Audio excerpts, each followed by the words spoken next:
Okie dokie, we should be live. We should be live. Yeah, we're live, we're live, we're live. Just a quick boxing discussion. Nothing too crazy, nothing too serious. It's a Wednesday evening here in the UK. It's dark, it's wet, it's gloomy, but Christmas is on the way. So we've got that to look forward to. Some decent fights this weekend. You know, it is what it is, man. It is what it is. Can't be too fucking miserable. Things are picking up, man. Things are picking up. Let me close some of this shit in the background. I've got so many fucking tabs open. And I promise none of it is porn. Let me get rid of this shit. Okie dokie. Where the fuck are we? I'm fucking confused. Like a mong. Official scorecard boxing science. Big up to official. The main man from Serbia. Big up to official. One of the most chill guys on the YTBC. Knows his shit too. Very good analyst of boxing. Excellent, excellent dude. Big up to official. Big up to Iceman, of course. Oh, wow. Yeah, claps to Brandon Blanco. I remember when I got my driver's license, man. It took me 4 attempts on my driving test. I got robbed on the first time. I nailed the first time. I got robbed. That was the best test I ever did. The second test, I completely fucked up. The third test, I don't even remember. But on the last test, I hit a curb and he still passed me. So it is what it is. I felt I should have passed first time, but it took me 4 attempts, but I can drive. So there we go. But yeah, congratulations, bro. It does open a lot of, it gives you a lot more opportunity when you do have a license and when you can drive. So much respect. Congratulations. Big up to Bump of Kate, as always, one of the regulars. We got Reese Mason dropping by. Big up to Reese. I run the UK. Bro, I'm going to run from the UK if I get my wish. Anywhere but here. Fuck this country. Fucking cold. It's wet. People here are miserable. You know, just fuck this country, man. Honestly. I want to fucking reside in a nice sunny resort. Sun, women, a little pina colada on the beach. That's what I want, man. We're working towards it. Probably not going to get there, but listen, I got to try. We got to try. I can't be working for somebody else for the rest of my life. You guys know how it is. And if I don't make it, I don't make it. But all I'm going to say is, as long as in 20 years' time, I don't look back at myself and I wish. I don't want to have regrets and say, I wish I'd done this, I wish I'd done that. Do you know what I mean? I'm going to explore every avenue, put it that way, to get out of this hellhole. But yeah, big up to official. And yeah, big up to Brandon. Big up to Unrivaled Boxing Talk. Salute to Unrivaled. Great channel, great dude. Knows his shit. One of the best on here, man. Been talking to Unrivaled for a long time now. Big up to Unrivaled. It took Brandon 3 attempts. How hard is the UK driver's license compared to the US? For me, it's simple, the US driver's license test. The UK, I mean, it depends on where your test is. Like, there are certain easier locations than others. But, you know, it is what it is. It is what it is. It's one of those. I can't imagine it's much different, to be honest. I can't imagine it's much different. Yeah, in other words, you got a gift decision on your 4th attempt. Basically, 100% cop end. I got Golovkin Canelo'd in my first test, and on my 4th test, I got a fucking, I don't know, what's a robbery? I can't think, but I got a robbery on my 4th. Yeah, big up to Unrivaled. Yep, 2 minutes of bloody sunlight a day. That's what I'm saying, man. I get, what's that thing called? I don't believe in depression, but my mood is noticeably worse when it's the winter. What's it called? Seasonal depression disorder or something like that. But yeah, I'm more miserable in the winter. You don't know who it is, and you don't know where I am. That is true, Apology. That is true. Big up to Apology. Yeah, working for yourself, you have to be self-motivated. Yeah. That's what it is. So right now I'm working on various different avenues outside of like employment to try and sustain some income and whatnot. And when I get to the point where I feel like I can safely quit my job, that's when I'll do it. But it's getting to that point. Do you know what I mean? It's getting to that point. But once if I get to that point, I know for a fact I'll have a motivation to continue and keep on striving. But we'll see what happens, man.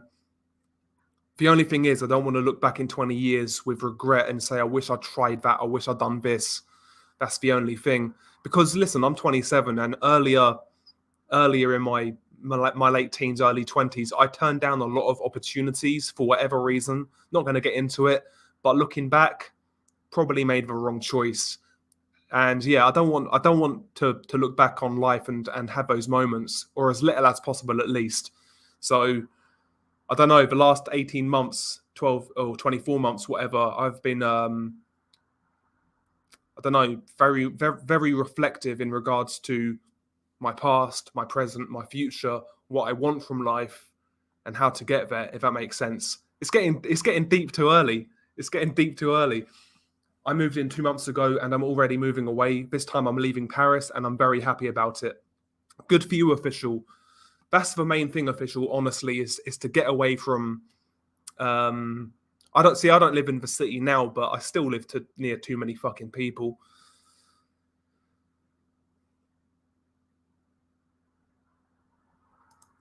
Yeah.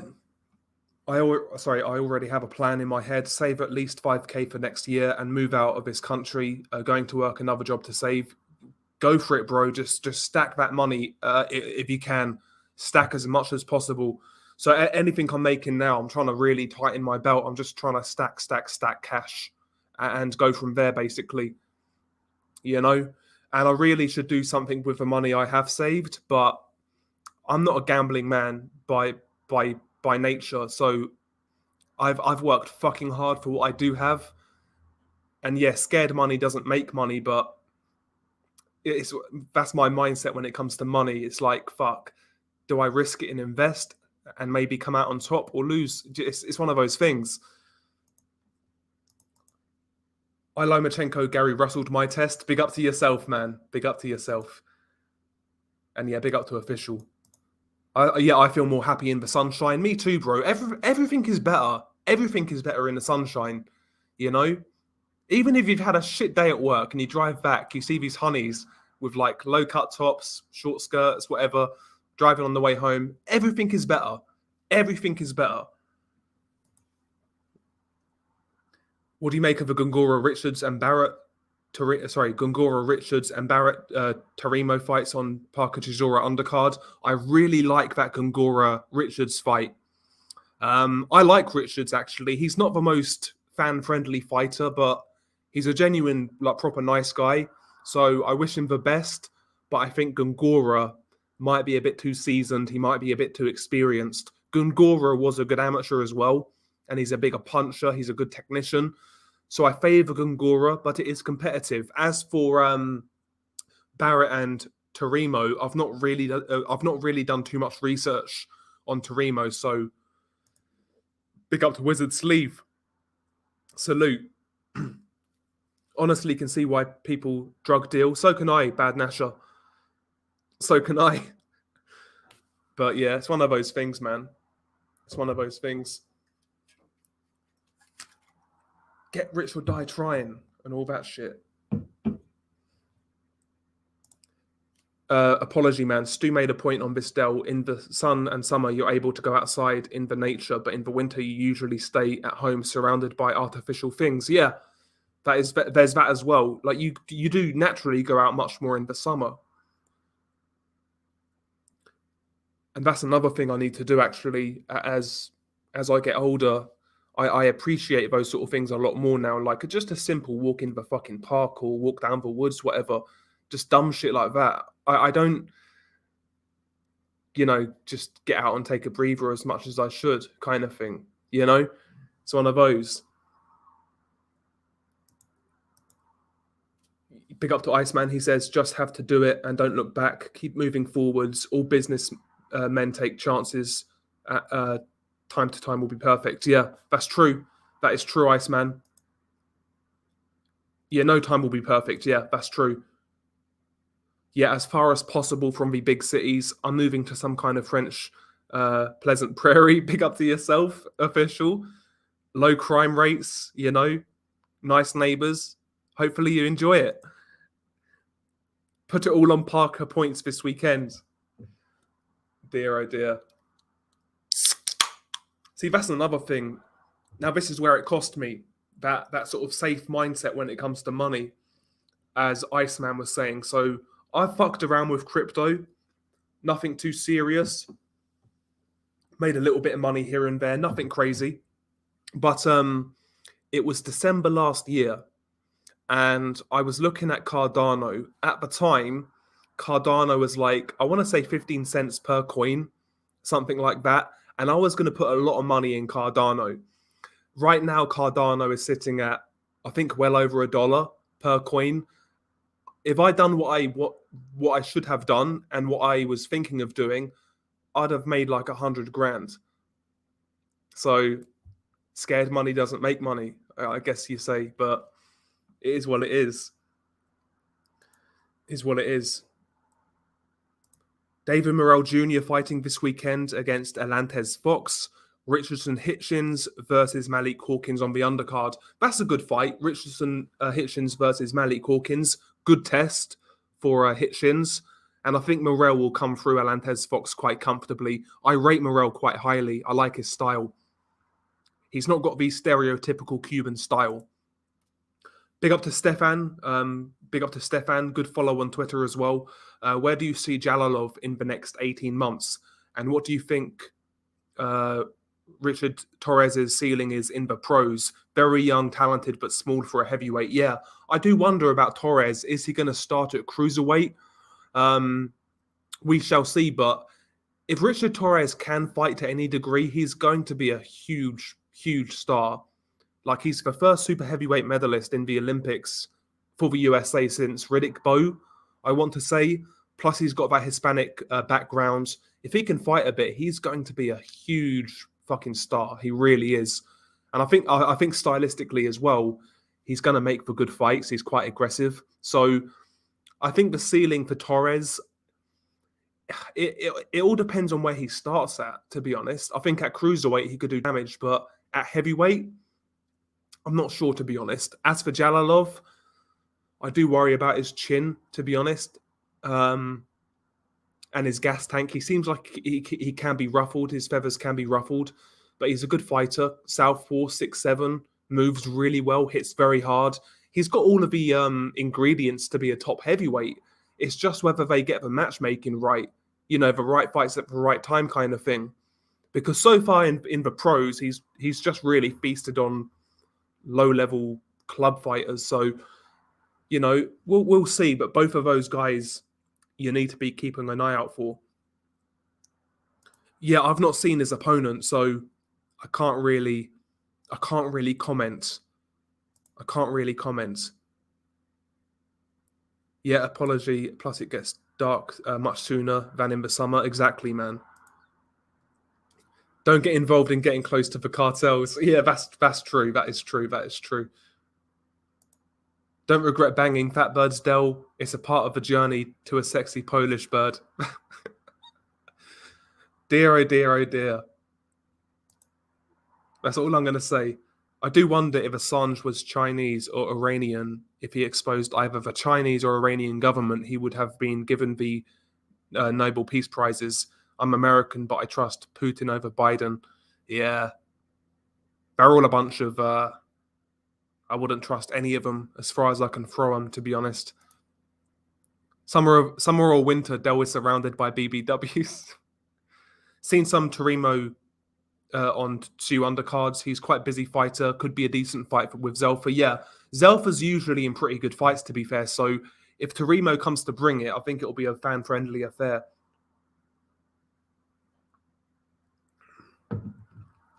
No way in hell, Adair Pennant. I think the cruiserweight division in the last 10, 15 years has been one of the best divisions in boxing in terms of giving us great fights. No way.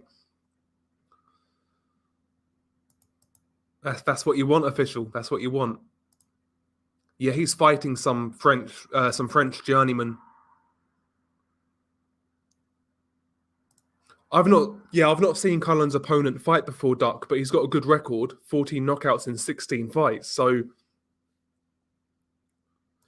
yeah, betting is fucked. You can literally think Parker Chisora on points is a banker, but as soon as you put a bet on it, you're like, no way is this goes to points. Exactly, bro.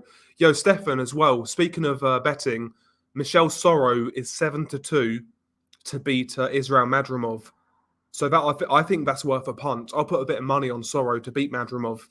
It's a competitive fight. It could go either way. I'm not saying Sorrow wins, but at those odds, that's definitely worth a punt.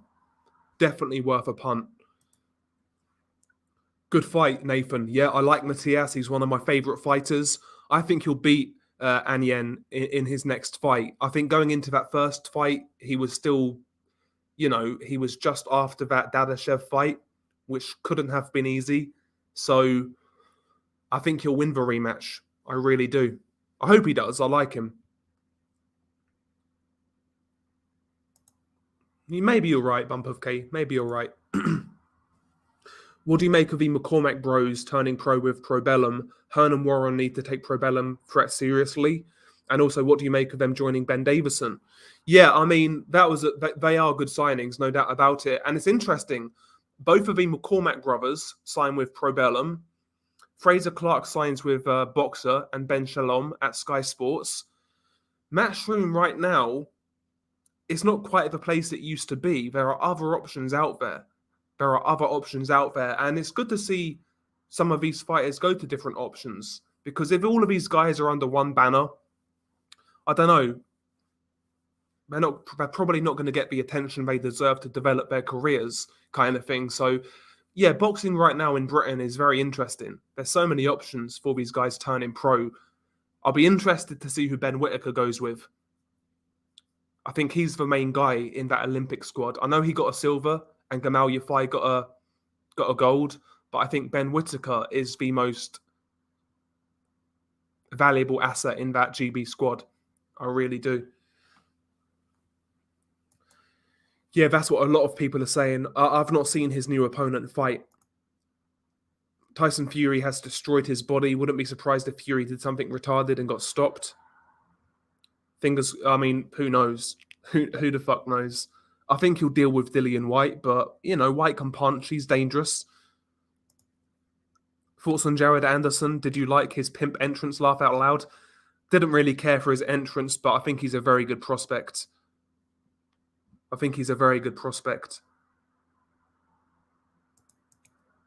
99-0. No, I've won some, lost some. I remember the ass kickings more than the wins. Though I'll put it to you like that. Jesus Christ, Duck. Ritson and Burns both fighting on Probellum. They could match them up if they both win. Yeah, good fight. Makes sense. Yeah, fat girls need love too. Probellum landing the McCormack brothers and Boxer landing Fraser Clark is a statement from both. Be very interesting to see how the Zone are doing in a year or two's time. Yeah. It's very interesting right now. I mean, me personally, I would like to see... I don't know. I think Matchroom are going to go all out to try and get Ben Whittaker. I really do. I think they'll go all out. I think Gamal Yafai more than likely signs with Matchroom because of his brothers. But I think Matchroom are going to go all out to try and get Ben Whittaker. Because he's marketable. You can see that guy developing a fan base and hate, and he'll be popular. That's the thing, yeah. They're trying to acquire BT rights right now. But yeah, boxing isn't... Listen, a lot of Americans think that boxing is like huge in the UK. But really, it's only a select couple of fighters, Joshua and Fury. Other than that, it doesn't really sell. It's not going to sell a subscription service in the UK. It's not.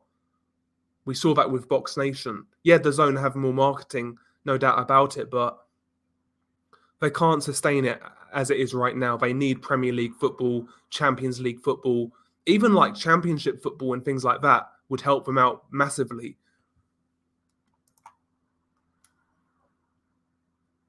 Yeah, if you got a BBW, don't leave her around Malik Scott. Yeah, Malik Scott, he loves that. Yeah, I love the cruiserweight division as well, Brandon Blanco. And yeah, super flyweights as well. Okay, DAZN have got La Liga rights for next season. Interesting. That's good. Is that UK DAZN as well? Because I'll watch that. I'll watch the odd game here and there. Isaac Chamberlain, I would say. I would probably back Isaac Chamberlain. Good fight though. See, me personally, listen, Beterbiev, he's favourite and rightly so, and I'm picking him to win. But I see that fight as a banana skin for Beterbiev. I think Marcus Browne is one of those guys. He's so hot and cold.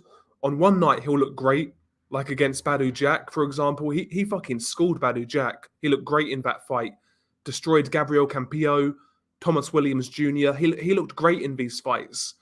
But on the flip side, there's the Jean Pascal fight, the Hot Rod Kaladzic fight, the Lenin Castillo fight where he looks pretty vulnerable and pretty beatable. He's a weird fighter, Marcus Browne. I think he's got real talent as well, but he never really puts it all together. But if he does, I think he'll give Beterbiev a lot of problems. I really do. That's the thing, Duck. Yeah, Soro's coming off a 2-year layoff. Yeah. Yeah, but he does seem like the type of fighter who is always in the gym. I favour Soro as well. I think he's underrated. So do I. I mean, he gave Charlo a harder fight than... he gave Castano a harder fight than Charlo. Yeah, he did look like a prick, no doubt about it. But he's a good prospect. Exactly, yeah, exactly, Duck. Montana Love, he looks okay. He looks okay, but, I mean, he needs to make the weight. I think he blew the last fight he was at. I think he came in at 143 or something like that. Bump of K, I've got Browne this weekend. I think he's going to rise to the occasion, and Beterbiev maybe on the slide. Yep. Beterbiev to me, man, I like Beterbiev. He's my favourite fighter, but his career is not what I thought it would be. Not all due to him. Injuries, promotional issues, things like that. I think we've already seen the best of Beterbiev. We never really saw it because of the inactivity, which is a shame.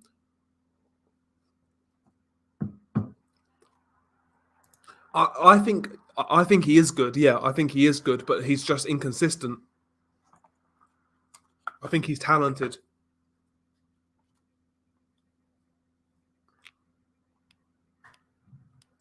Exactly, yeah. Yeah, up and down with his performances, yeah. He's class but got a suspect chin, but I think he's going to pull it off.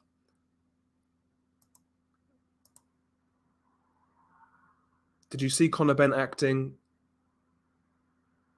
No, I don't know what you mean, but I saw his Boxing Social interview, E-Machines, and I wasn't too impressed. Like, he was using that line because he was asked about Avanesian, and he was like, "I'm not going to give Avanesian the payday," and he went on to say, "What was Avanesian? Who did Avanesian fight in his 20th fight compared to me? Like that means anything. Like that means anything. I mean, if Avanesian had the push Conor Benn had, I'm sure his 20th fight would have looked a lot better." That's such a dumb argument. I've seen that used a lot by boxing fans recently. Oh, who did Avanesian fight in his 20th fight? Come on, man. Conor Benn's a weird one. Like, when he turned pro, didn't rate him, didn't like him. Then I kind of liked him. Now I don't like the guy. I'll be honest. I've gone back to not liking him.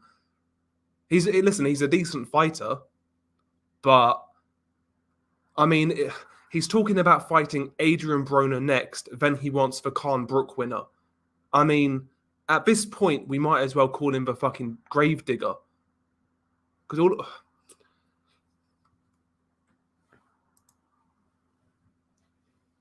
I want to see Joyce Hergovich, but I can't see that ever happening. Neither can I, bro.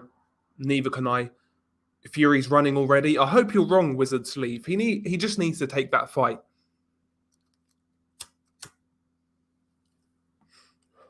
What other bigger fighters out there for him right now other than Dillian White? He can't fight Joshua. He can't fight Usyk. He can't fight Wilder again.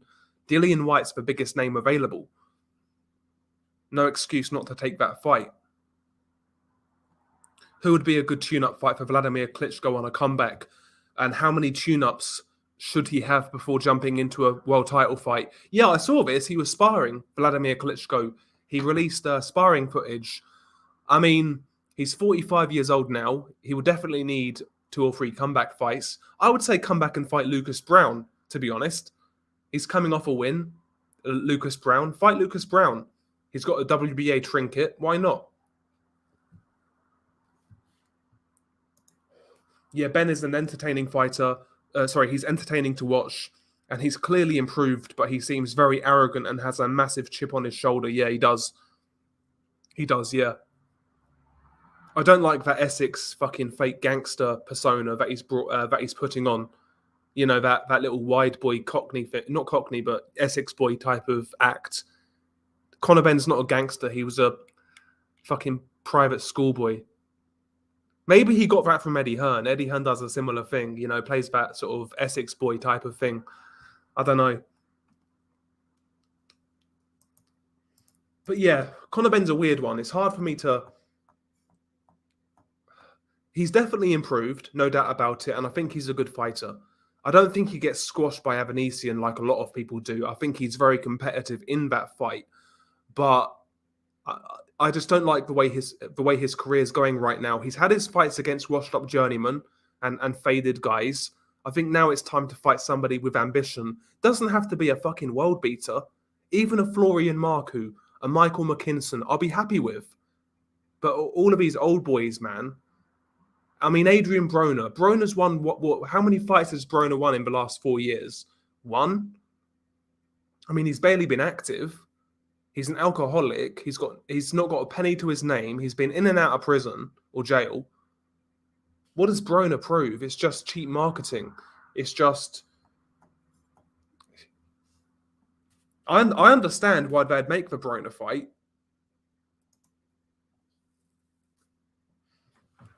Good fight, Duck. Good fight. I'm not high on Xavier Martinez, to be honest. But it's a good fight. He's entertaining, Martinez. He can punch a bit as well. But I would take Conceição in that fight. I think Whittaker would go down. I think he would go down to 168. I believe so, at least.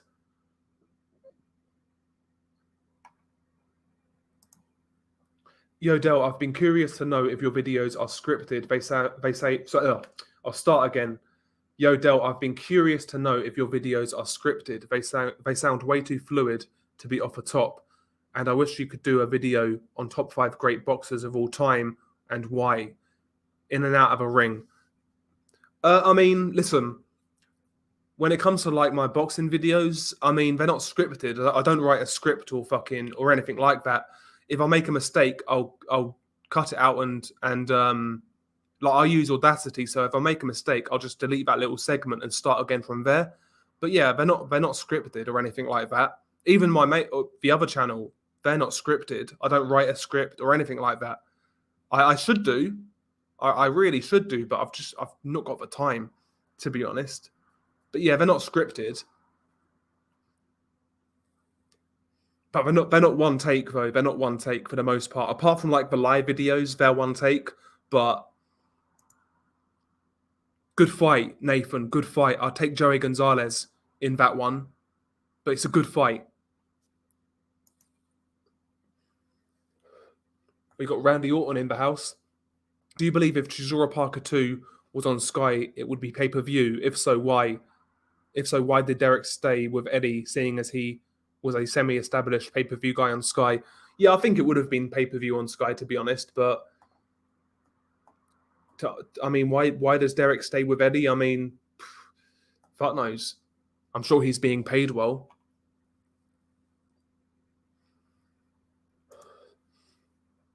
Bivol Beterbiev. I mean, if you asked me 12, 18 months ago, I would have said Beterbiev quite confidently. But now I'm not so sure. I'll be honest. I'm not really sure either way. Like I was confident that Beterbiev would be Alexander Vodzik. Competent.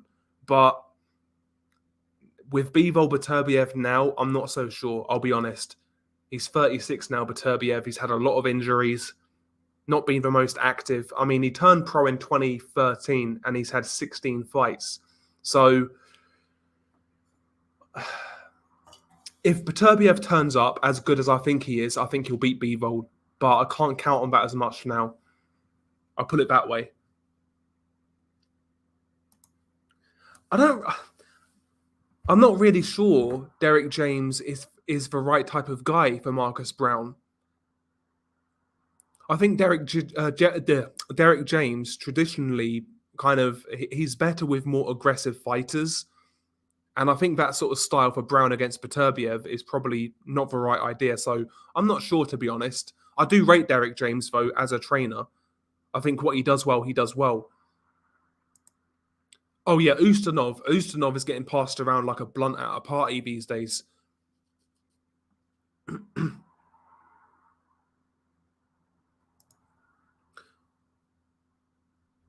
I've not seen them at their pennants. I've not seen them. I will have to check them out. Conor Benn showing potential new fans that you can be geared for a world title fight whilst not being one of the best non-belt holders. Exactly, yeah. That's what it feels like with Conor Benn. It just feels too strategic kind of thing for like I'd call myself a hardcore boxing fan, whatever that means, but it just seems far too strategic how they're moving him. And it's hard to get invested in Conor Benn right now. Great fucking fight. Dan Aziz, Craig Richards, great fight. Who would I pick in that one, though? I would lean towards Craig Richards, but Dan Aziz looked very good against Hosea Burton. He fucked him up.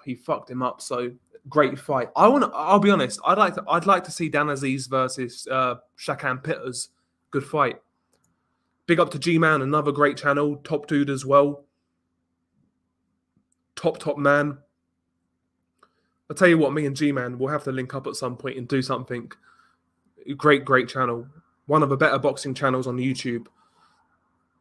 What I like about G-Man is he doesn't take himself too seriously, doesn't get involved in like the nonsense in the boxing community, just does his videos and that's it. Says his piece and that's it. And honestly, I think that's the way it should be done. So big up to G-Man, great channel and a great dude as well.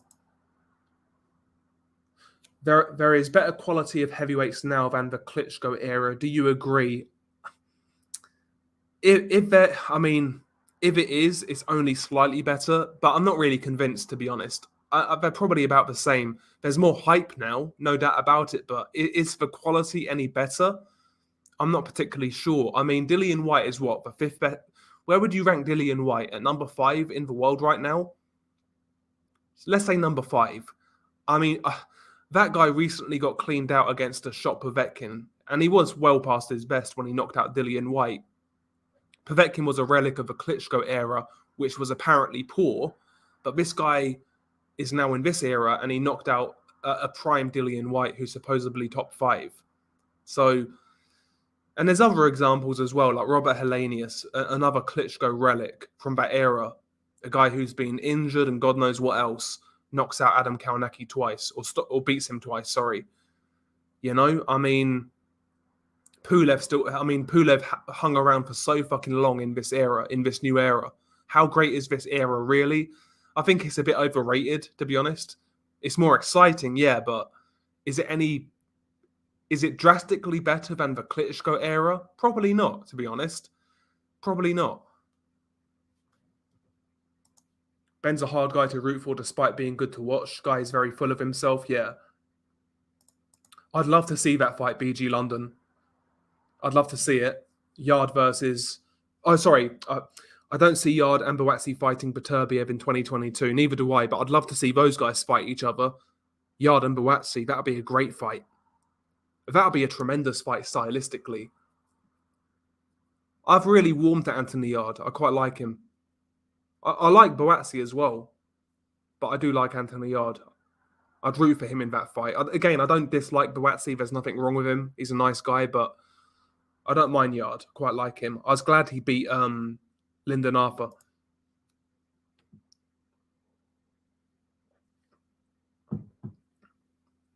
Yeah, Ben said age is just a number as long as you look after yourself and keep in good nick, and then goes on to say that Browne hasn't looked after himself and would definitely get KO'd. Exactly.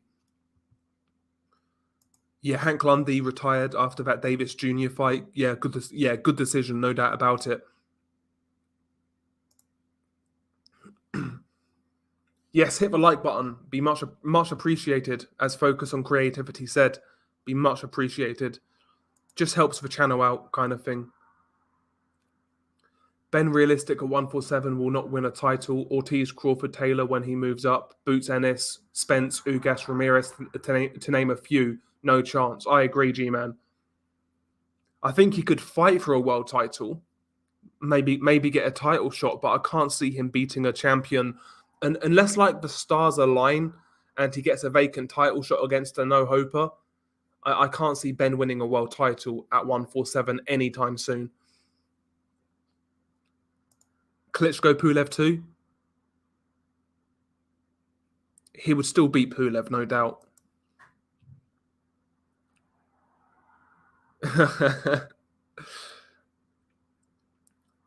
Yeah, big up to G-Man. Yeah, King of Ripped Jeans. Yeah, I could see that as well. I could see Joyce fighting Pulev. I could see that.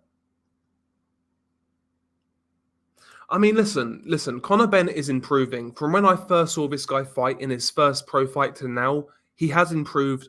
He's improved a lot, no doubt about it. I'm not saying he's a bad fighter, but I don't know. I'm not convinced either. Put it that way. I felt he looked very good, Stefan. I know he's not for everybody, but he's definitely a tricky proposition at flyweight. Jason Mama, he was a Mando, not a great fighter, but a tough kid. And Sonny made it look pretty easy. So, done his job. I want to see Sonny now in a unification fight, whether it be Delakian, Junto Nakatani, or Julio Cesar Martinez. Any one of those fights would do for Sonny Edwards next. Because he's got another mandatory in the waiting, I believe, Ricardo Sandoval, who I really like. I think that kid is very good. I really do. So I think it's in his best interest to take one of those unification fights rather than fight Sandoval, because he's going to get no credit if he beats Sandoval, who's a really good fighter. So I think Sonny needs to go into a unification. But a good win. Browne would catch him. I mean, the guy's got to let his hands go first, bro. I have to say, I'm expecting more in 2022 from Probellum than DAZN. They literally have become Sky 2.0. I feel the criticism we had for Sky was harsh in hindsight. Yeah. I mean, listen, the way I look at it, G-Man, when it comes to like UK shows, the standard I kind of want to see is like the Liverpool show. I want to see that on a regular basis. And obviously a few better shows sprinkled in. I think the Liverpool show should be the baseline of quality when it comes to these DAZN UK shows, because that was a good card. That was a really good card, no doubt about it. But I get what you're saying. It feels much of the same. It feels much of the same. See, I wouldn't mind Hooker. Listen, if Conor Benn fights Maurice Hooker next, I'm not going to complain. Chris Van Heerden, no interest whatsoever. I'll be honest. No interest whatsoever. But at least Hooker can punch. He's tall, he's rangy, he's gangly. He's still got a bit of ambition, so I don't mind the Hooker fight. No complaints here. If Conor Benn fights Hooker, I'll be happy. Yeah, Ben, when he talks like he's had hardship, is beyond belief. Yeah, it's cringe beyond belief. Yeah.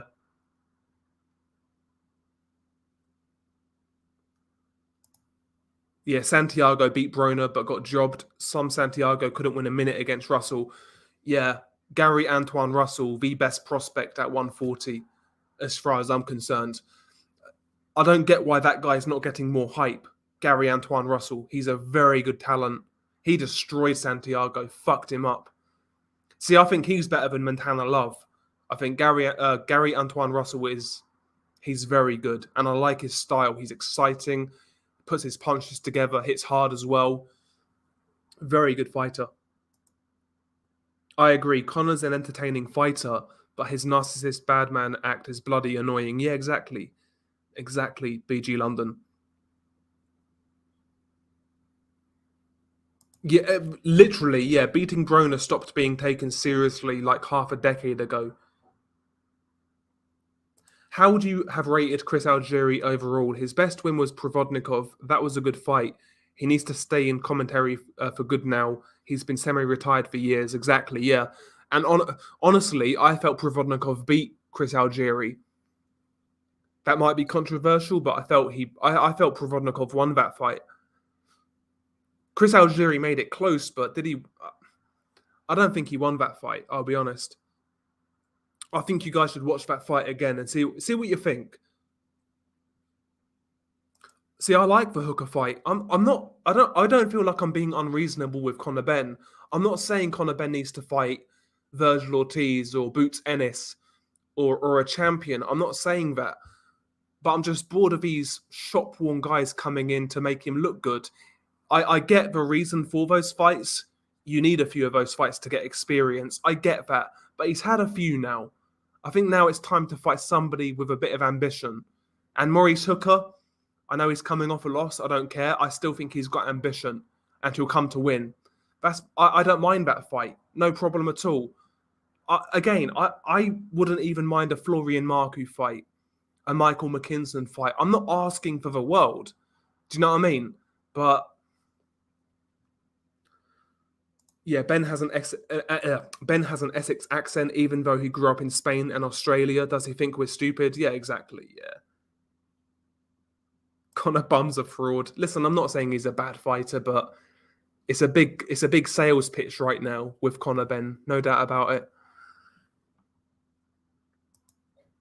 Lopez would have beaten Dogbay if it was a 12-round fight. Yeah, that was very close.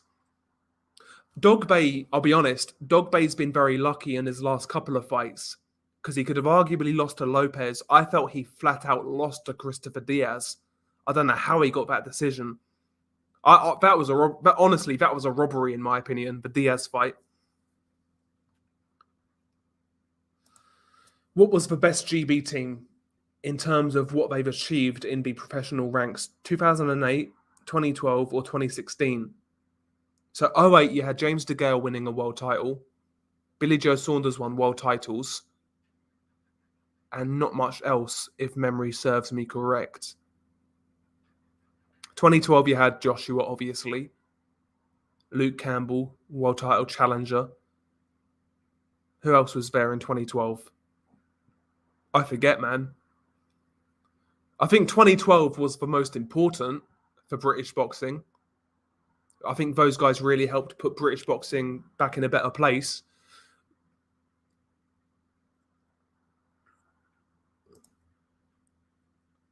Yeah, he's mandatory. Luis Alberto Lopez. I think he beats Kiko. Good fight, though.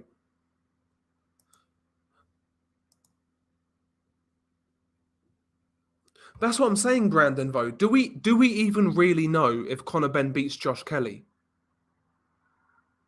Like I've seen people say Conor Benn is one of the biggest punchers in the welterweight division. Literally seen that on Twitter. Based on what? Based on knocking out a semi-retired Chris Algieri, stopping Samuel Vargas, who's been stopped before.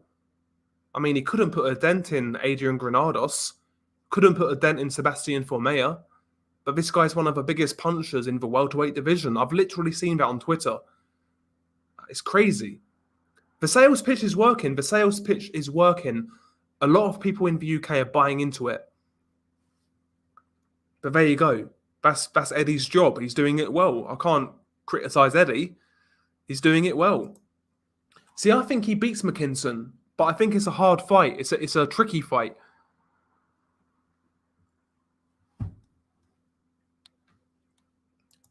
Big up to Colin, man, every single time. Salute to Colin.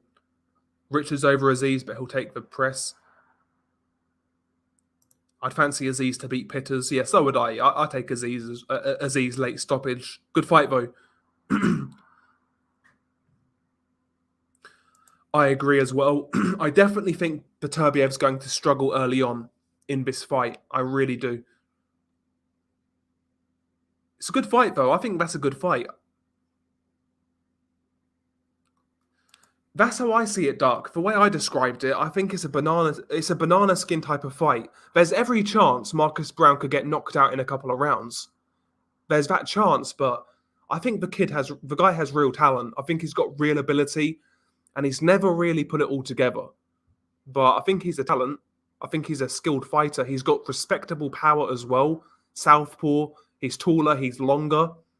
You know, he's a quick dude. And he's got good straight punches. So I think he's got a chance. Yard is the top UK 175 at the moment.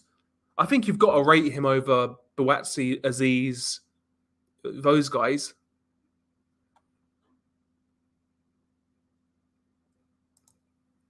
Lennox Lewis would beat Dillian White at 56 years old. Yeah, I do like. Yeah, the UK light heavyweight scene is good, but we need more fights. We need more fights. I want to see Yard Buatsi. That's a great fight. Apparently, Yard's in line to fight the winner of Callum Johnson, Joe Smith Jr. I'll be rooting for Yard if he fights Joe Smith. I've lost all respect for Joe Smith Jr. I'll be honest. I'll be rooting for Yard. And I tell you what, Frank Warren's done a great job with Anthony Yard. He had like 15 amateur fights, and he got him a world title shot, a £1 million payday, and he's now in line to get another title shot. Anthony Yard. Frank Warren's done a great job with Anthony Yard. Great job. Indeed, yeah.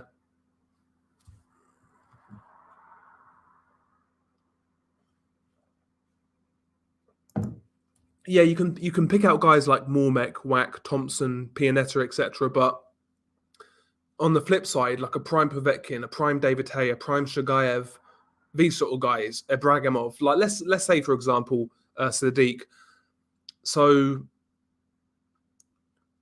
I guess Shagayev was like in a similar ranking to Luis Ortiz, right?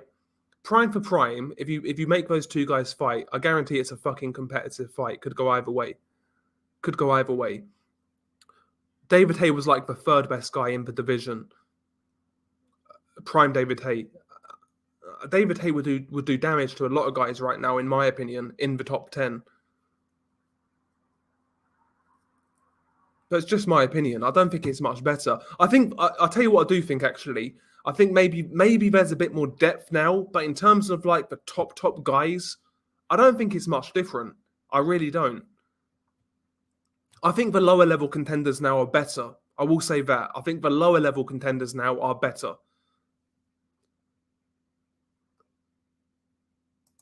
Yeah, Vaughan Alexander's a great journeyman. He's been quadruple times fucking 7 jabbed. Oh, Big Baby Miller. Yeah, now great fight. Great fight. Danny Jacobs versus John Ryder in January. That's what it's looking like. Great fight. Perfect fight for both guys. Both guys are looking for an opportunity. Why not fight each other? Great fight. Love it. No complaints. Great fight. I favor Jacobs, but it's a good fight. I thought he looked good as well, Colin. I felt he boxed really well.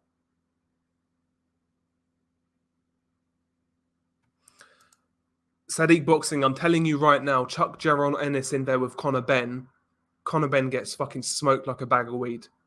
He gets smoked like a bag of weed. I'm not saying he's bad. He's just not an elite level prospect, in my opinion. He's a prospect worth keeping out. He's a prospect worth looking at, but he's not on the level of a Virgil Ortiz, a Jaron Ennis. Would Conor Benn beat Radzeb Butayev? Would he beat Butayev? Not sure. And I wouldn't say, I think Delorme now beats Chris Algieri. I think Delorme is better than Chris Algieri right now. All I'm saying is, if Conor Benn ever fights Jaron Ennis in the next 12 months, I would lump with anybody. I'll put a lot of money against anybody that Conor Benn gets fucking flattened.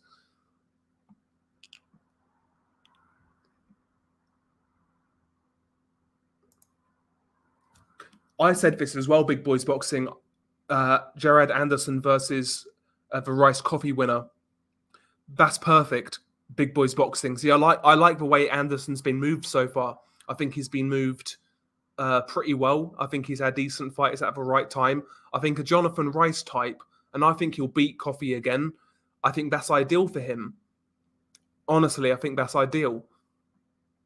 Because Jonathan Rice can handle himself. He's good defensively. He's crafty. He's awkward. He'll take you rounds. And that's the sort of guy Anderson needs to be in with. So, yeah, I like that. And even if Coffee wins, yeah, I take that as well. I'll watch it the day after BG London. I wouldn't stay up for it.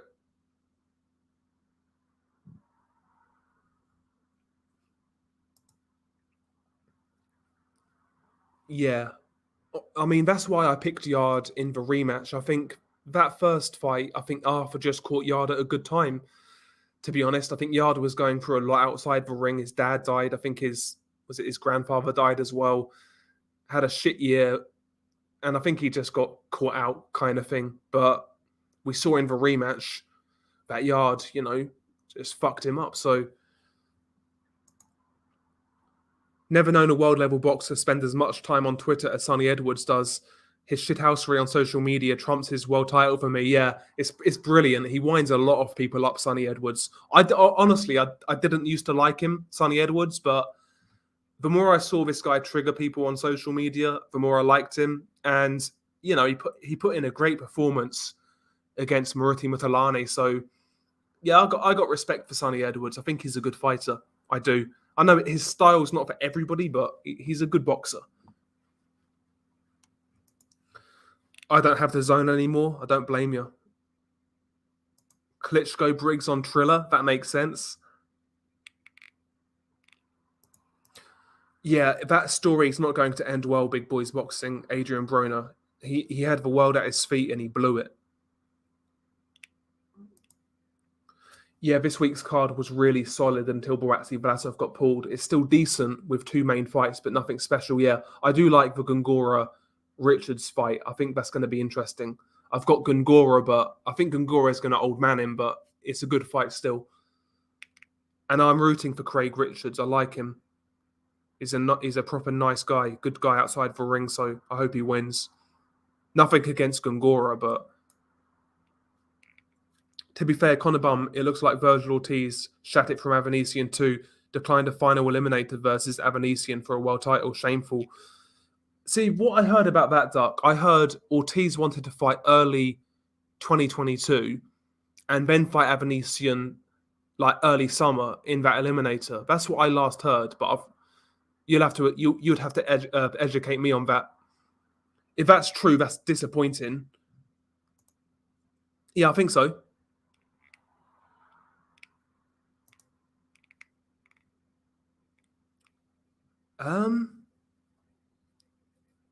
Honestly, he might as well just wait for a world title. He's mandatory with WBC, I think, so, or WBO, one of the two. He just needs to wait. Yeah, Sonny Edwards putting on that fake Birmingham accent. That guy's such a shithouse.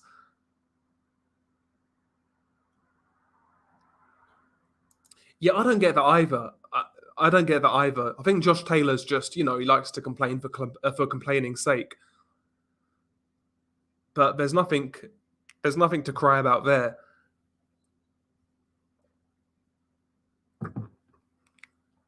I don't think he'll risk Conor in with Mikey just yet. I know Mikey looked terrible in his last fight, but Mikey can punch, and I'm not convinced by Conor's chin. I'm not convinced. I don't think they'll risk it. Maybe they will, but I think they'll stay away from it. Yeah, Dogbase looked awful since that first Navarrete fight. Completely shot. Yeah. Yeah, 2008 was a better team. 2016 have been pretty poor, yeah. Lawrence Okole's really been holding it down from that team. And he's improved a lot, Lawrence Okole. Thurman Barrios, I mean, it's a good comeback fight. Listen, Thurman's been out for a long time, so I understand it, but our American cousins getting that on pay-per-view is not a good look. It's not a pay-per-view fight, but it's a good comeback fight. Should be just regular Showtime kind of thing. But yeah, it's a good comeback fight.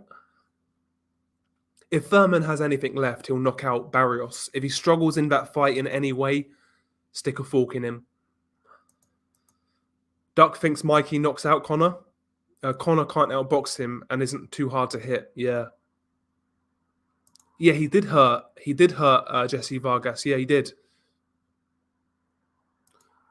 Yeah, Ray Robinson is like they're not going to put Conor anywhere near Ray Robinson. Nowhere near him.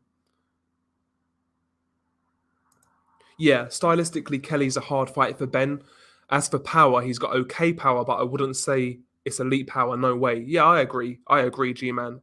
I think Ben versus Kelly's competitive and risky.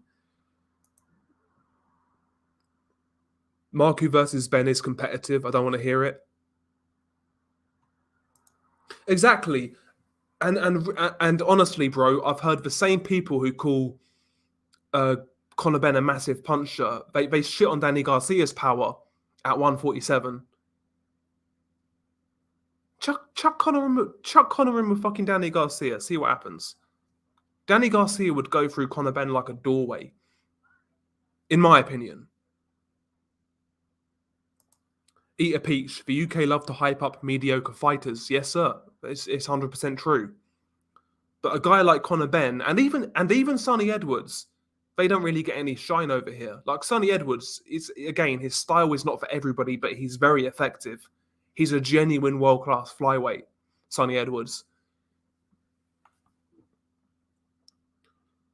Yeah, Navalete put a fucking beating on him. No doubt. No doubt about it. That's what he's asking for. Ben versus the winner of Khan Brook, but I don't know, man. I want to see Conor fight somebody with, life in the tank kind of thing.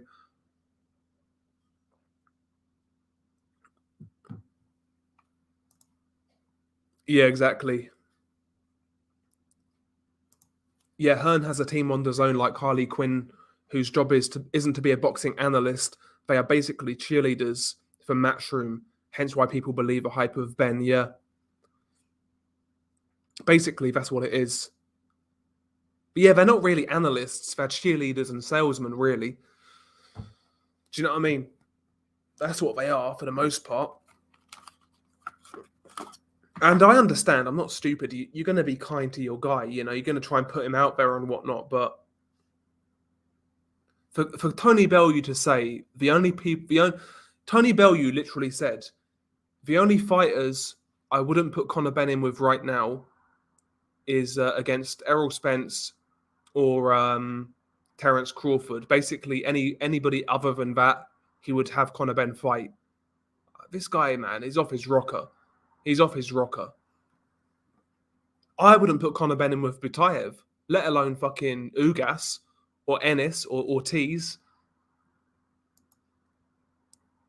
Conor has hype behind him now. He just needs to get in with real competition, and we'll see if he can compete at world level.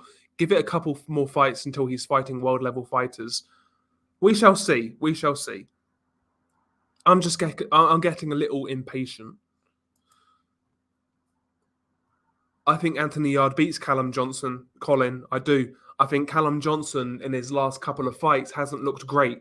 Against Markic, he got badly hurt, who's not a great fighter, by the way, Markic. And against Server Umalayev, he arguably lost. And those guys are not anywhere near the upper echelons at light heavyweight. I think Anthony Yarde knocks out Callum Johnson. I think he bulldozes him. I know people like Callum Johnson, but I think he's past his best now. Smith Jr. is a cuck. He got a mafia backhander against Vlasov, ducks all of the champions, and wants to fight a blown-up super middleweight in Danny Jacobs. Yep. No, wrong style. Wrong style, in my opinion. Who should Joseph Parker fight like at heavyweight?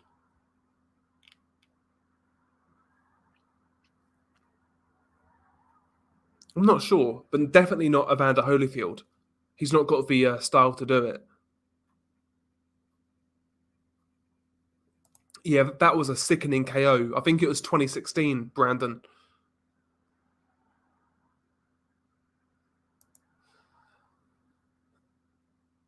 He stopped Tommy Coyle. He stopped Tommy Coyle, Chris Algieri, to the body, I think.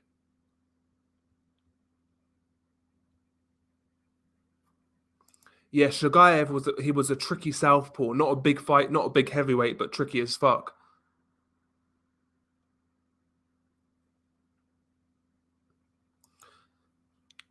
Imagine what a prime Hay would have done to AJ. My word, that would have been like Jack Johnson versus Jim Jeffries. I think a prime David Hay would have given Joshua a lot of trouble. I'm not saying David Hay would have necessarily won, but there's a chance he would have, and it would have been by knockout if he did.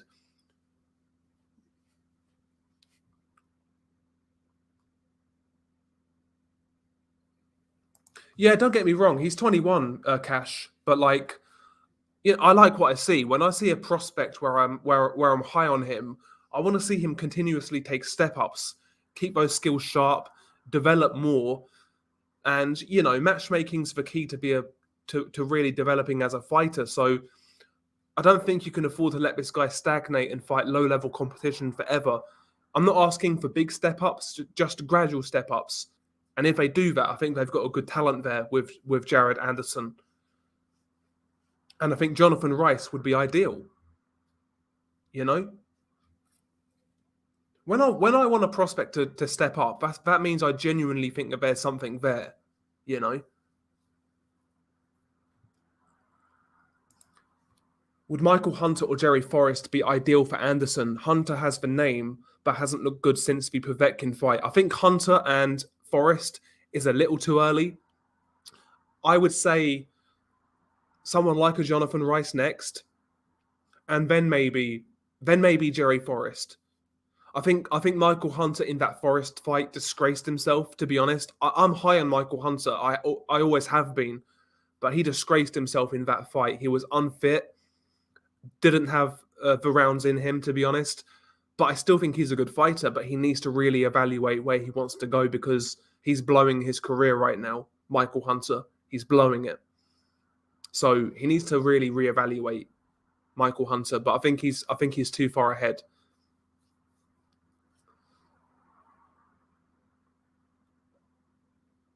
Yeah, Jerry Forrest, man. Listen, Jerry Forrest is unlucky not to have won his last two fights. I felt he beat Zili Zhang, and I've not seen the Michael Hunter fight. I've only seen highlights, but a lot of people said he won that fight. Jerry Forrest.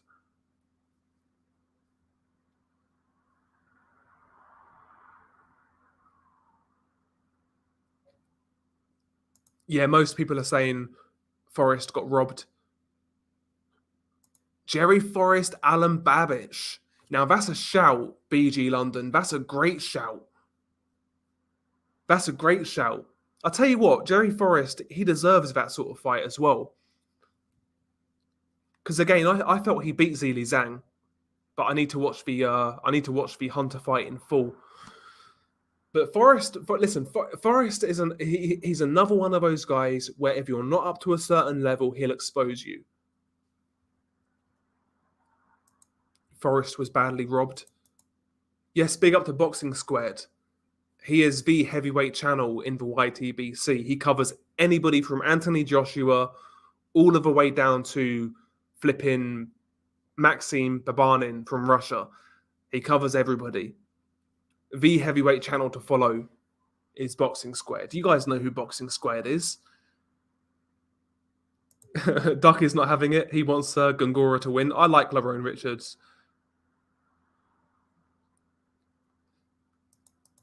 Yeah, that is true. Yeah, Browne turned down 40 million from Jay-Z. Crazy. I think Virgil beats him up as well, but like,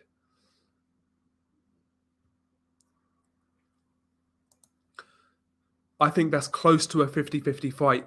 The not fake cone. I think it's close to 50-50. The odds on Sorrow are very good. 7-2 for Sorrow to win outright. That's worth a bet. I'm not going to call a winner, but I think it's a hard fight for both guys. And Sorrow is underrated. Penn versus Khan versus Brook. I mean, I'd watch it, man. I'd watch it, but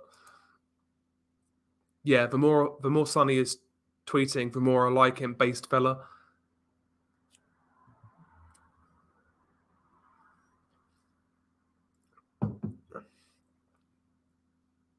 Oh, Virgil Ortiz's manager, Rick Maragian, whatever his name is, has stated Virgil won't fight him if ever, period. I mean, that's disappointing. What title is that for? WBC? That's a WBC eliminator, right? I don't get what the problem is. If I was managing Virgil Ortiz right now, I'd push him towards Spence. Because he's been inactive, obviously, the car crash, the injuries and whatnot, not living the life outside the ring. I would push Virgil towards Spence, and that's the best way to get it, fighting Avanesian. So I'm not sure why they're going that route. That's disappointing. I'll have to look more into that, Duck. But that would disappoint me.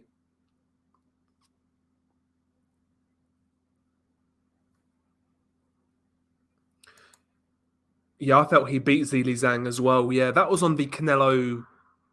Was that the Canelo Yildirim undercard, maybe?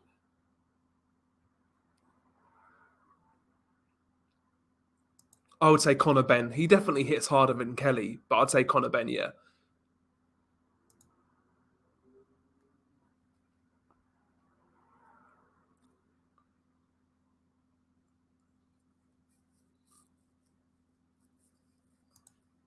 Say what you want about Josh Kelly, but he fought two very decent men early on in his pro career. Avanesian and Carlos Molina?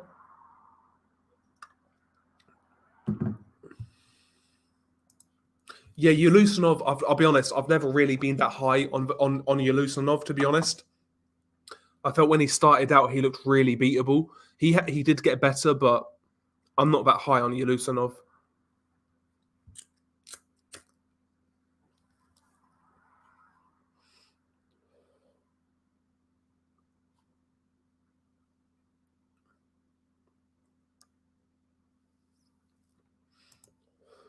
I think it's unfair to call Avanesian a glorified journeyman, though, I'll be honest.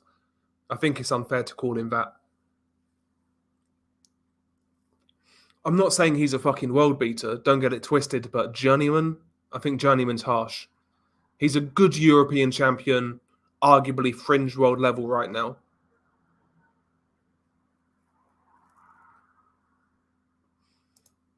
I'd like that. I wouldn't complain, Mr. Relax.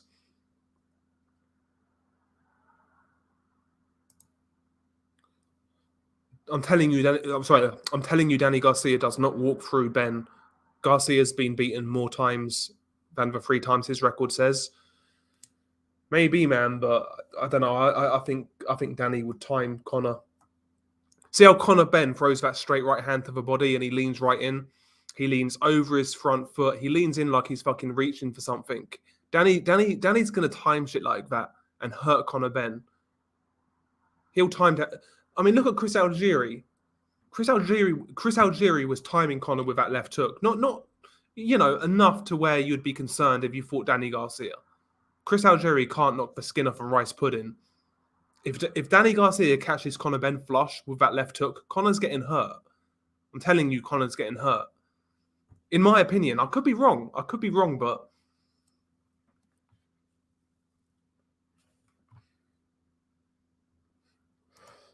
yeah, that would have been a great fight. Sean Porter versus Roadman Killer Ben.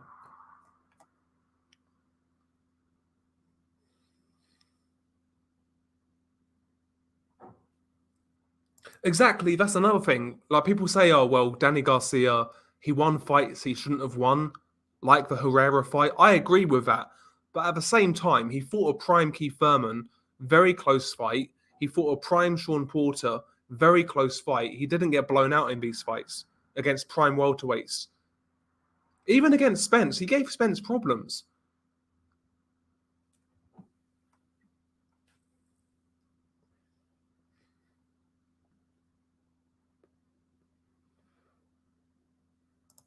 So yeah, I agree, Colin. I felt they did a good job of that Teofimo versus Kambosos fight. I saw a lot of people out there who had that fight really wide for Kambosos. Listen, Kambosos did a great job, but I felt it was a 114, 112 type of fight for Kambosos.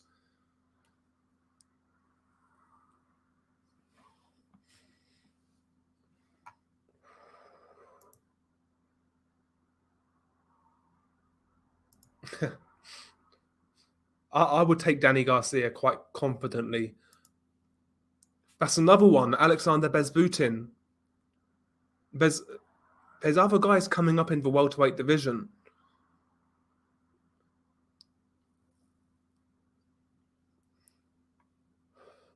Yeah, I think he's good, Sadiq. I think he's good.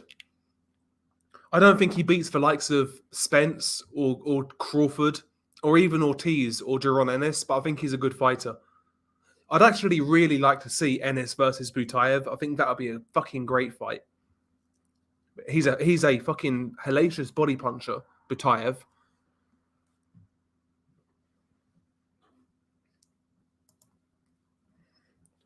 Yeah, I don't think I would either, Duck.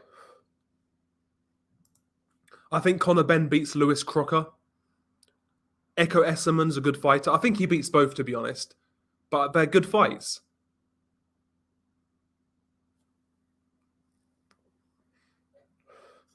I mean, he beat Kerman Leharaga twice, who was highly hyped, who was unbeaten, who was highly ranked. Beat him twice away from home in Spain. He beat Josh Kelly, who was highly hyped. I think he was ranked, unbeaten, away from home. Like, he's beaten guys who he was underdog against. Like, he was definitely underdog against Leharaga in their first fight, and I'm pretty sure he was underdog against Josh Kelly. I'm pretty sure, pretty certain. Yeah, that's the one I was replying to. Sorry. Virgil beats Ben. Virgil beats Ben. Boots. Butayev. Sorry, Ben beat. I can't make no head nor tail of that. I've had a couple of drinks. I've got tomorrow off, so I've had a couple of drinks. So forgive me if I'm being a fucking idiot. Big up to George C.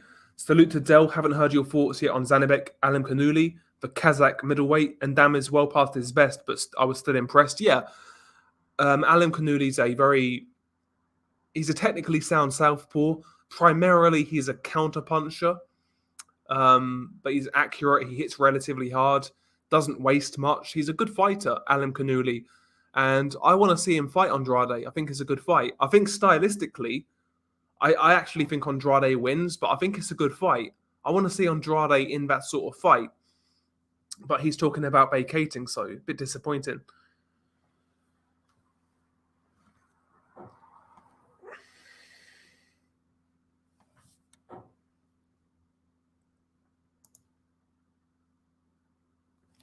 Yeah, when Andy Lee checked him, Tony didn't even try to pretend he forgot about Ennis and Ortiz. He just said he wasn't talking about those welterweights. Yeah, exactly. Tony Bellew is what he is. He's a stooge. He's a shill, whatever you want to say. Exactly, bro. I wish I fucking grew up in Spain and God knows where else. But listen, man, it's not.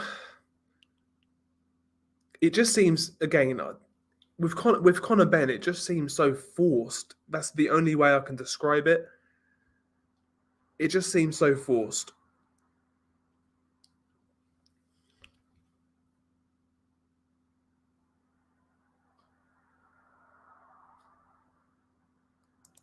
Yeah, I think Aram's going to play the long game with Anderson. I don't think he's going to rush him. Just for the right fights at the right time. Yeah, I think he'd beat Sonny Konto. I'm not that high on Sonny. He's all right, Sonny, but he's not great. That's a good fight, though.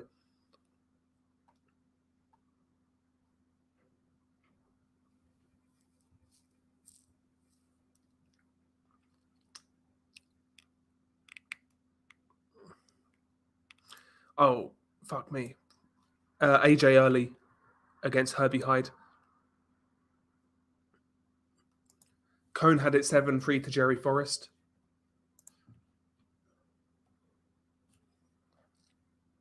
To be fair, Duck, I've not seen Gonzalez's last couple of fights, so I can't really comment. But you know how I feel about Zurdo Ramirez. I do think he's a good fighter. I think he's somewhat underrated, and I think he'll give guys problems at 175. I really do.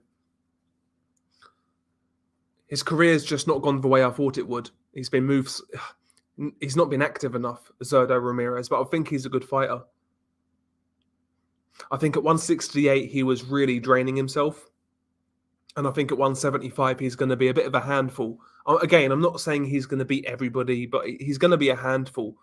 I guarantee you, nobody has an easy time with him. I guarantee you that. But I'll take Zurdo quite comfortably, to be honest.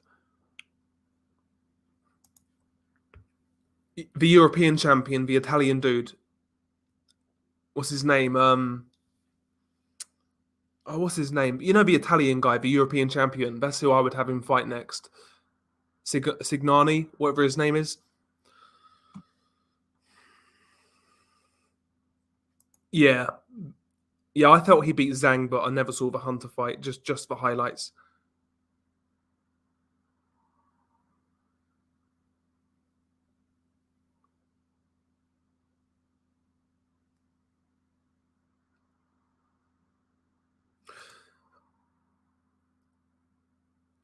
I get what you're saying in regards to Avanesian, but it's easy to judge fights in retrospect and in hindsight. But the reality is, like before the Leharaga fight, before the Josh Kelly fight, he was an underdog, and many people picked him to lose, and he won both of those fights.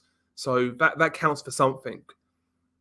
It counts for something. He's taken fights that are risky and he's won. So he deserves to be rewarded in some sense.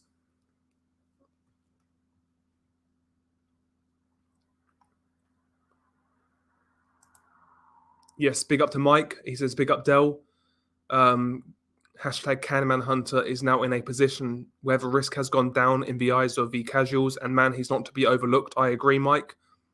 Listen, he looked terrible from what I saw against Jerry Forrest. He looked out of shape to me, but I think if he gets it right, he's a good fighter. So who knows?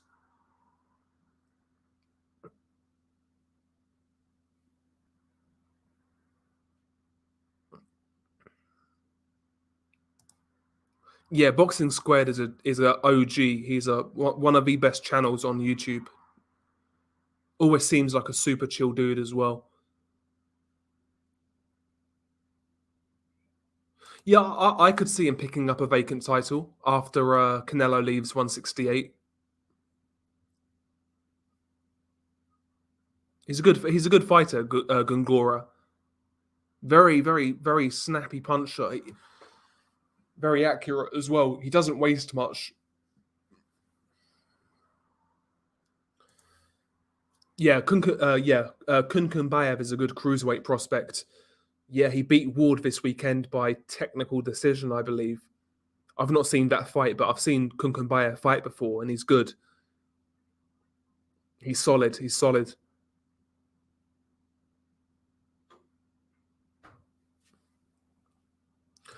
I would say Avanesian. Listen, Avanesian's not quite as good as Kavalauskas as we saw, but he's near a similar level. And it would be it's another good fight for Virgil.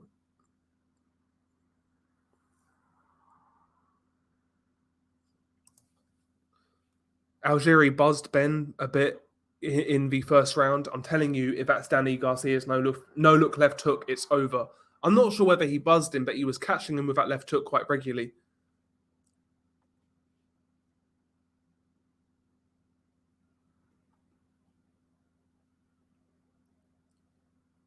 Yeah, I saw that fight. I watched that fight live against Kunkumbayev, Server Umalayev against Kunkumbayev. Yeah.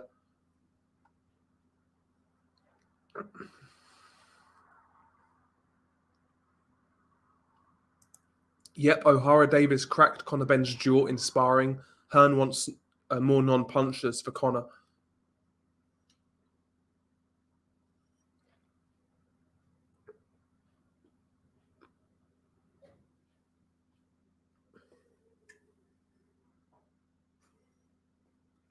Yeah, I agree, Colin. He's decent, but I think Ben beats Lewis Crocker. Yes, big up to PSK. Salute to PSK every single time. Yeah, progress since the Josh Taylor fight his career's been disappointing.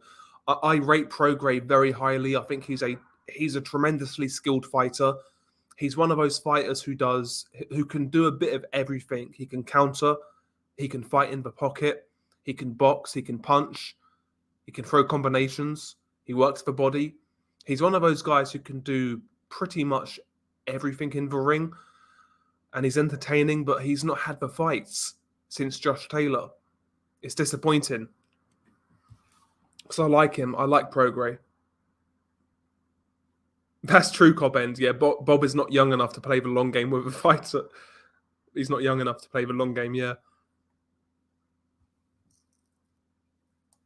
Yeah, Vianello makes sense. Because he's unbeaten, but he's not great. Vianello is good matchmaking. That's a good fight. Vlasov versus Ramirez. That's a great fight. See, I had it 1 round to Josh Taylor, but I could see a draw. I could see 1 round to Prograis. I felt it was one of those sort of fights. If you had it to Prograis by a round, I'm not going to call you crazy. What I will say, I don't think it was decisive, and I wish we got a rematch. We see all of these pointless fucking rematches in boxing, but a fight like that arguably deserved one, we never fucking got it.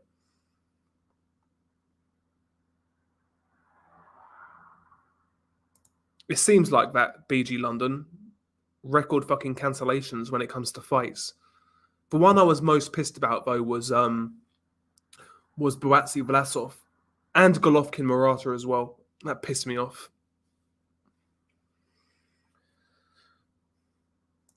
Good fight, yeah. Stephen Shaw, Dominic Brazil makes sense.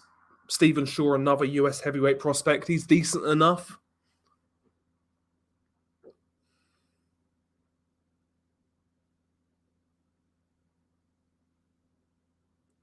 Exactly, yeah. Michael Hunter really disappointed me. I was a big fan of Michael Hunter post Usyk. I was really impressed with him. I liked the way he was speaking, what he was saying, his style. Upset wins over Bakole, Kuzmin.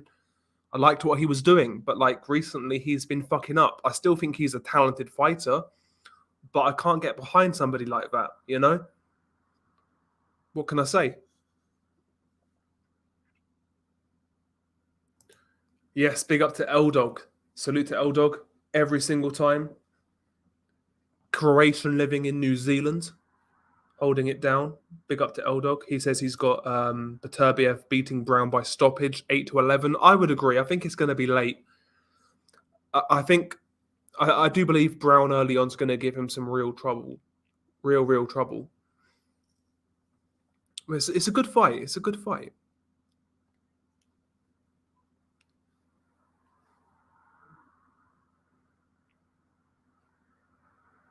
And yeah, big up to Madge Had as well. He's got a boxing channel. Check him out. Great channel. Really good stuff. Really good stuff. And by the way, L-Dog occasionally uploads. He'll occasionally do a live stream. So check him out as well. Good shit, man. Good shit.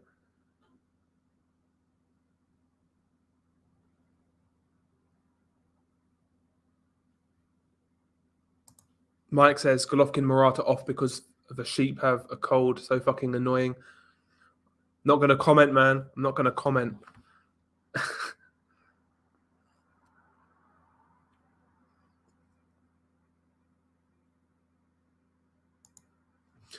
Yeah, that is true. That is true, I guess. But yeah,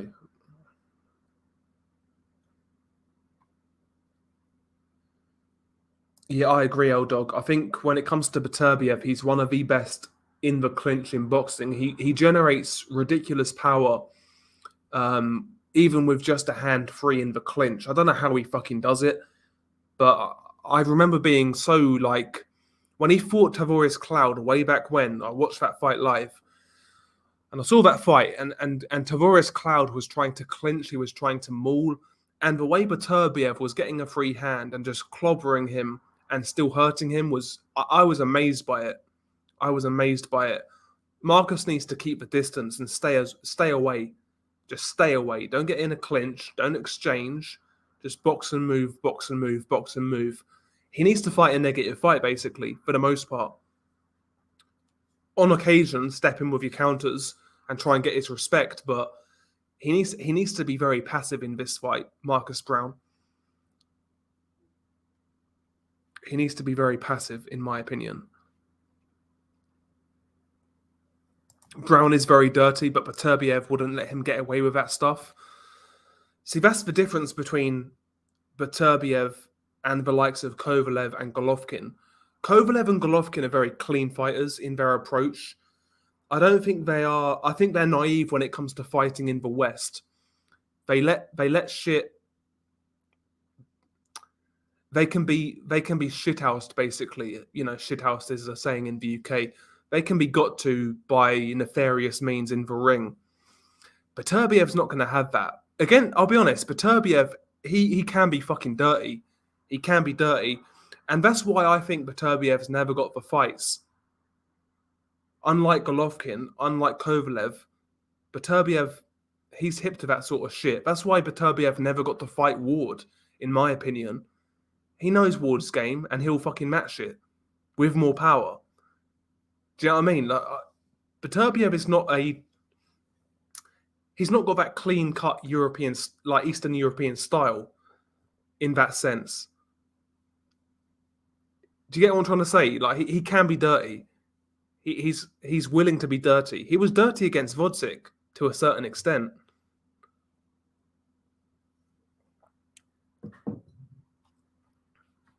And that's why I don't think he's got the fights. Exactly, yeah. I love how Beterbiev cracked Vodzik in the clinch. He was getting outboxed in spots, but that smoke to the body sucked the air out of Vodzik. Yep. Yeah, it's crazy how he does that. And that's one thing I've noticed about Lomachenko as well. I've noticed as his career's progressed, especially in his last few fights, like he's getting more. He's developing the dark arts in his game. Put it that way. Exactly. Exactly.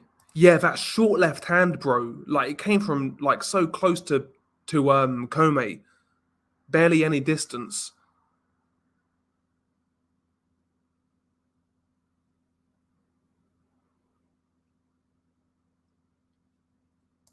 Yeah, Kovalev was never great in the clinch and always needed to move in and out of mid to long range. Beterbiev is just a tough son of a bitch. He's not very Russian behind the jab, etc. He presses, yeah, but he does apply pressure very well. He'll implement shifting to his game to close the distance. And against a guy like Marcus Browne, who's got the habit of backing up with his chin in the air, hands down in straight lines, that could be bad for Marcus Browne.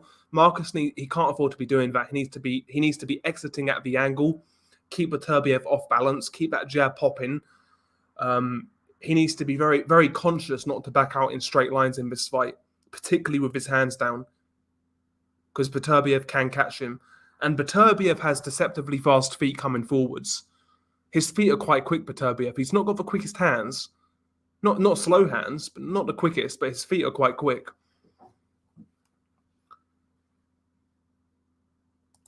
Yeah, he's like Khabib if Khabib like boxed from a young age. I know what you're saying. And his body mechanics are similar as well.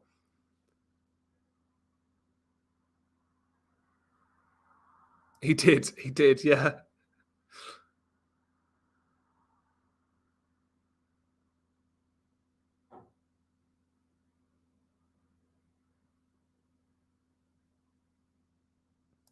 Yeah, Yvonne Michelle, yeah.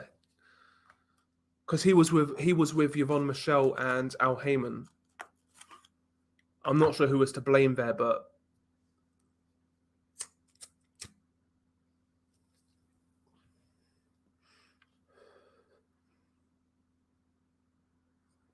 Beterbiev's defense against southpaws is poor, though. Straight lefts can get through his guard often, yeah. Yeah. His guard isn't great in general, to be fair. That low left hand, he's got his right hand pretty high, but his low left hand. And Marcus Browne, he is a quick straight puncher. So yeah, I can see Browne timing him coming in.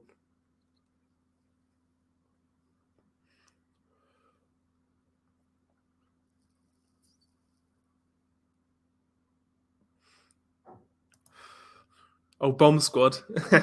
I hope Wilder fights again. He's still got some good fights out there, no doubt. Yeah, I wouldn't want to fuck with that guy in a street fight.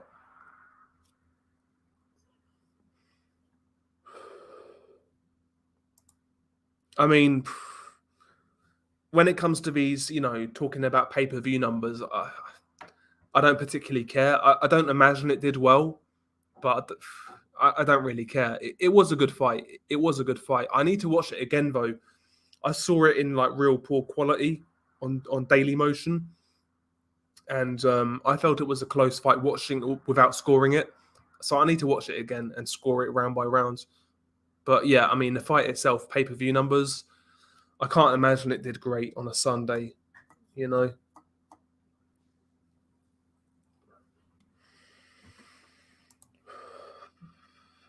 tell you what about Stevenson. I know people fucking hate the guy, but I always rated him in at his prime. I felt he was a very good fighter.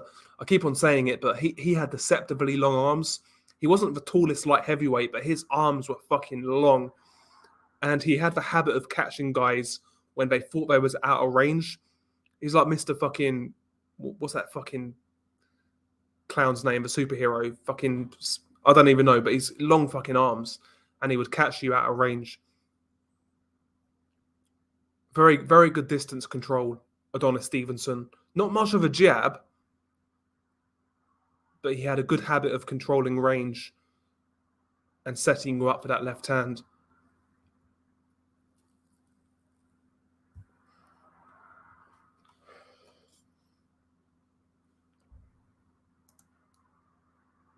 Povetkin knockout, probably mid-rounds.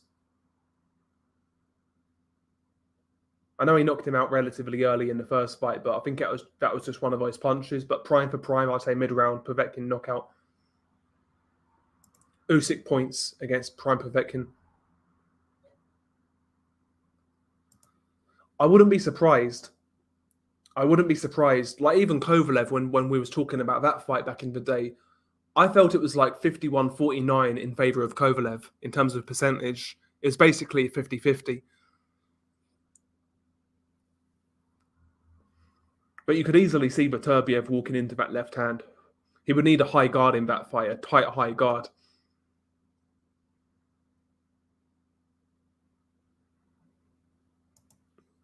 Fuck buying pay-per-view. I'll buy a pay-per-view when I think it's worth it. But I'm not going to pay for any old shit. Yeah, tell me about it. His straight left was the eighth wonder of the world, yeah. Don't read. Adonis had ape arms. I can read that. I've got ape arms as well. So I'm 6'1". I've got the same arm length as Vladimir Klitschko. I've got fucking retard arms. Mr. Fantastic, that's the one. I'm not a comic book guy. That's the one, yeah, Mr. Fantastic. I got those sort of arms as well. I got that fucking Tommy Hearns build, that lanky fucking... I'm slim but lanky. Was Bellew a spastic before Stevenson too? He smashed the shit out of him. Yeah, that's what I'm saying, Duck. Like 2013, Adonis had a really good year. He knocked out Chad Dawson. He knocked out Tavoris Cloud. He knocked out Tony Bellew, which is always good. 2013 was a great year on HBO. Then he went to Showtime and it all went downhill. And ironically, funnily enough, he finished his career fighting good competition, Badu Jack, then Vodzik when he was 40 plus.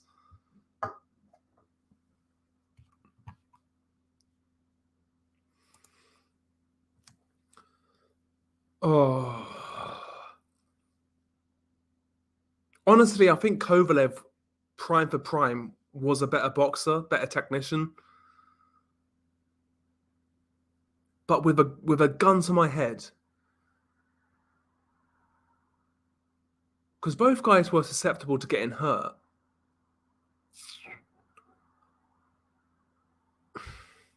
I think I would have gone with Kovalev in the slightest way, but I wouldn't be confident at all.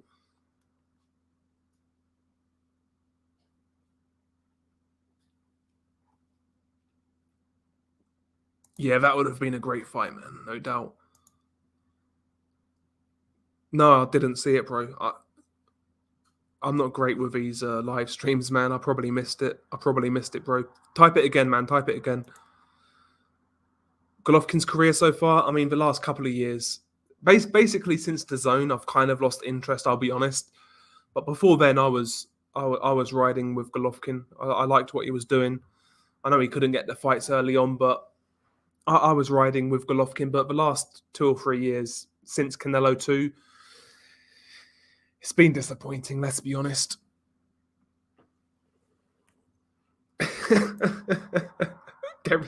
Get Stevenson out of a retirement home. We can still see that fight. Yes, it is. Apology, you fucking prick. I'm gonna report you, man. Yeah, that's crazy. I'm actually looking forward to Martin Ortiz, though, believe it or not. I think that's a good fight.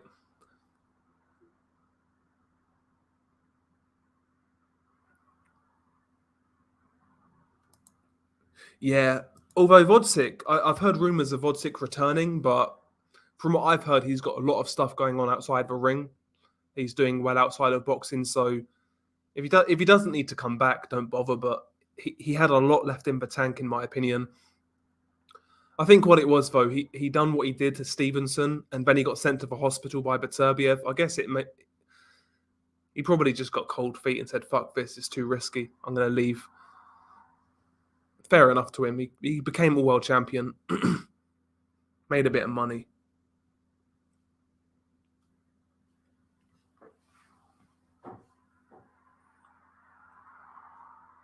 Yeah, I think he would have beaten Joe Smith. I would have loved to have seen B-roll Vodzik as well. From like a technical standpoint, that would have been such an interesting fight. I can't even think. I can't start to think how that fight would go. Vodzik versus B-roll. Fucking hell, would be a good fight though. Yeah, that was a great fight. Stevenson Fanfara won. Yeah, great fight. Yeah, basically, yeah, he's bent the zone over. Although, he got fucking he got stakes in the zone. They're about as worth they're about as fucking they've got as much worth as a fucking chocolate teapot right now. Those DAZN shares. But yeah, he's made some silly money from DAZN. And yeah, that's what it feels like. It's just been he's cashing out now.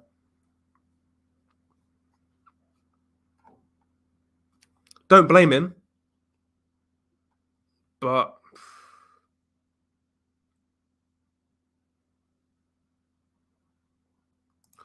yeah, I'd say his prime was 2013 to 2016, Kovalev. And the Pascal fights as well, yeah.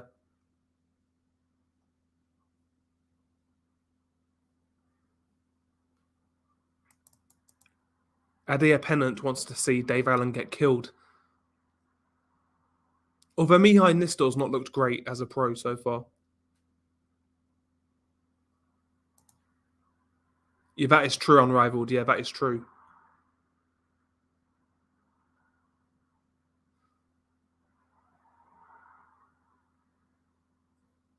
Nah, not seen it. Not seen it.